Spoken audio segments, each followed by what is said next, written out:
Apakah Isa dengan Yesus adalah sosok yang sama atau berbeda?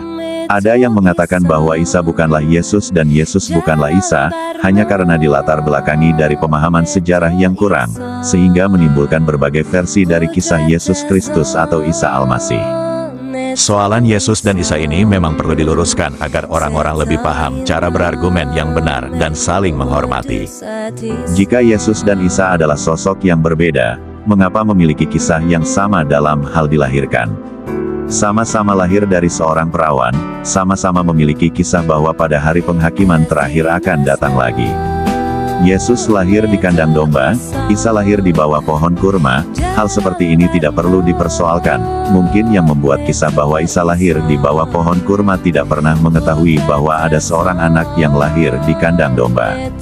Nama itu bermakna simultan dalam bahasa lainnya. Misalnya nama Charles di Inggris, dipanggil Carlos di Spanyol, Carlo di Italia, Karl di Jerman, dan Karel di Belanda dan Skandinavia.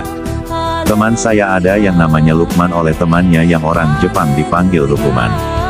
Teman saya yang orang Arab namanya Rahman, dipanggil Rahmanov saat dia migrasi ke Rusia.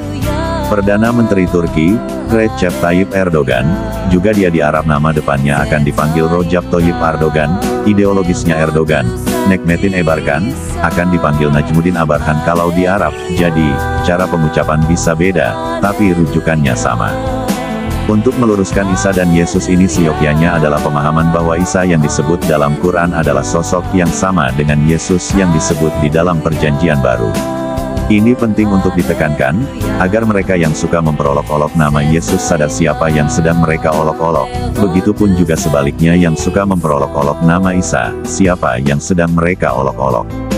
Dalam bukunya, Yesus akan kembali, karya Harun Yahya membubuhkan tanda alaihi salam di belakang nama Yesus. Begitulah seharusnya nama Yesus diperlakukan, karena dia seorang nabi.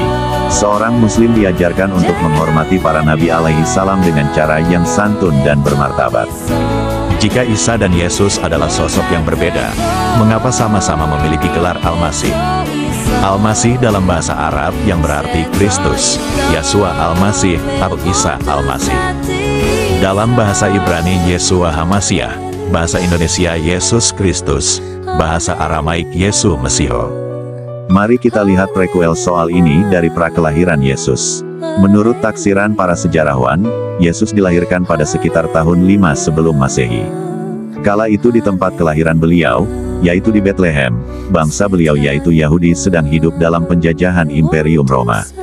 Bahasa apakah yang diucapkan kala itu? Sekurangnya ada 4 bahasa yang dituturkan secara bersamaan di sana. Bahasa Ibrani kuna, bukan bahasa Ibrani modern macam di Israel sekarang ini, sebagai bahasa ritual dan liturgi. Bahasa ini digunakan dalam berdoa dan beribadah. Mirip dengan muslimin Indonesia yang berdoa dengan bahasa Arab, jadi, hanya para rabi dan pemuka agama terkemuka yang menguasai bahasa ini. Kitab-kitab tanah yaitu Taurat dan kitab lainnya juga ditulis dalam bahasa ini.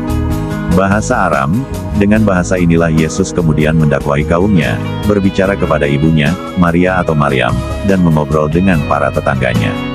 Ini bahasa ibu Yesus, sekaligus lingua francanya tanah Kanaan. Sebagian sejarawan bahkan yakin bahasa ini dipakai di seantero Timur Tengah pada saat itu, termasuk di dunia Arab. Bahasa Latin, digunakan oleh bangsa Romawi yang menjajah tanah Kanaan saat itu. Bahasa Yunani, yang digunakan oleh kaum pendatang dari wilayah Imperium Roma di bagian Eropa Timur. Bisa dipastikan bahwa Yesus dinamai ibundanya dengan nama berbahasa Aram. Oke, sekarang kita lanjut. Teks berbahasa Aram yang paling tua yang menyebut-nyebut kisah Yesus adalah Pesita, kitab Perjanjian Baru yang ditulis dalam bahasa Aram dengan aksara Shiro. Dalam Pesita, nama Yesus Kristus ditulis begini. Yeshua Mashiach. Lalu bagaimana nama itu bisa jadi Isa? Dalam bahasa Arab, Yesus, dalam bahasa Yunani, dan Yeshua, dalam bahasa Ibrani. Kalau kita perhatikan, di dalam Quran banyak sekali kisah nabi-nabi Israel, selain Isa. Jika kita bandingkan penulisan namanya, banyak nama yang aslinya diawali bunyi Y dalam bahasa Ibrani, tersulit menjadi berawalan I dalam bahasa Arab, contohnya. Yismael menjadi Ismail dalam bahasa Arab. Yisrael menjadi Israel dalam bahasa Arab. Yitzhak menjadi Ishak dalam bahasa Arab. Sekarang kita cermati nama Yesus yang ditulis dalam Pesita.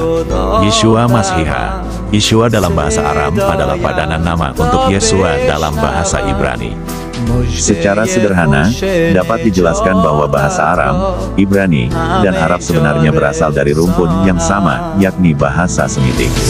Karena soal konvergensi dan divergensi, bahasa Semitik ini kemudian terpecah ke dalam 3 bahasa tersebut, di mana bahasa Ibrani terbebat oleh bahasa Aram yang lebih banyak dituturkan di zaman Yesus. Ini menjelaskan bahwa perbedaan antara nama Isa dalam bahasa Arab dengan nama Yeshua dalam bahasa Aram dan Yesua dalam bahasa Ibrani tak lebih dari soal perbedaan lafal, sama seperti dalam rumpun bahasa Melayu, kata kite, dalam lafal Betawi dengan kito, dalam lafal Palembang dan kita, dalam lafal Riau. Berarti sampai di situ kita dapat penjelasannya. Nah, lalu bagaimana nama Yesus muncul? Tadi sudah dijelaskan bahwa pada zamannya, di tanah Kanaan ada 4 bahasa yang dituturkan secara simultan, termasuk salah satunya adalah bahasa Yunani, selain Aram, Ibrani, dan Latin. Dalam Perjanjian Baru yang berbahasa Yunani, nama Isa ditulis Yesus. Perhatikan bahwa perbedaan paling mencolok ada pada bunyi S di ujung kata. Bagaimana penjelasannya? Oke, secara singkat, dapat dikatakan bahwa bahasa Yunani tidak mengenal bunyi vokal glotal di akhir kata. Buktinya adalah bukan hanya nama Yesus, nama Nabi Musa dalam bahasa Ibrani disebut Mose, dan dalam bahasa Yunani disebut Moses. Fenomena ini sebenarnya dapat dijelaskan dengan padanan bunyi vokal glotal dalam bahasa Indonesia.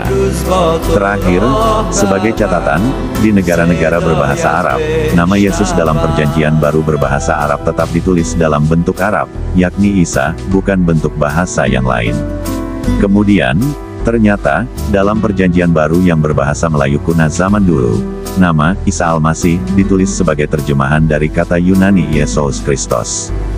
Akhirul kalam, itulah hikayat nama Isa atau Yesus.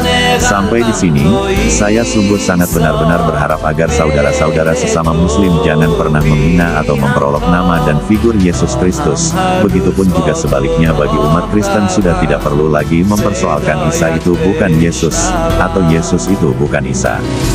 Yesus Kristus yang kita puja, yang namanya tercantum di dalam Alkitab Perjanjian Baru, adalah sosok dan figur yang sama dengan Isa Al-Masih yang namanya disebut-sebut di dalam Al-Quran yang sangat dihormati oleh saudara-saudara kita umat Islam. Salam sejahtera dan salam damai untuk semua.